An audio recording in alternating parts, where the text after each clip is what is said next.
बिस्मिल्लाहिर्रहमानिर्रहीम। इफ्तिखार अहमद मेरा नाम है। मैं इंग्लैंड के शहर मैनचेस्टर में रहता हूँ। ये जो बिल्डिंग आप देख रहे हैं रेड कलर की, ये इंडोर मार्केट है।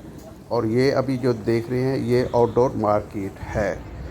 तो इनडोर मार्केट में ज़रा थोड़ा सा किराया ज़्यादा होता है। जो आउटडोर मार्केट होती है उसमें किराया थोड़ा सा कम होता है। फिर जाके आप कोई प्रोडक्ट जैसे ये फ़िश है या और जो भी प्रोडक्ट है आप उधर जाके ले जाए और अपने स्टॉल लगा के, जैसे ये टेबल वगैरह है इस पे रख लेनी है। इस तरह इंडोर का भी होता है और ये देखिए आउटडोर का है।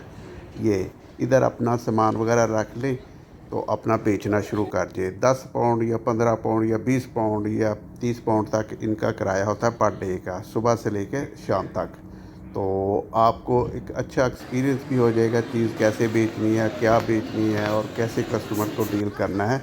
इससे तमाम चीज़ें आपको और मालूमात हासिल हो जाएंगी। ये सेकंड हैंड भी हो सकती है, नई भी होती हैं, हर तरह की होती है। ये जैसे साइकिल है, ये सेकंड हैंड है, आप इधर सेकंड हैंड साइकिल बेच दें तो कारोबार करेंगे। इससे आपको अच्छा एक्सपीरियंस भी होगा, पैसे भी इसमें ज़्यादा है। जॉब के निस्बत कारोबार में बहुत ज़्यादा प्रॉफिट है। तो जैसे देख ले हमारे अपना और कम्युनिटी वगैरह कारोबार करती है इसीलिए वो आगे है, और हमारे पाकिस्तानी जॉब की तरफ ज़्यादा होते हैं तो इसलिए उनके मसले मसाइल है और उनकी आमदनी भी कम होती है। For watching my channel, please like और सब्सक्राइब करें ना। Thank you very much. अस्सलाम वालेकुम।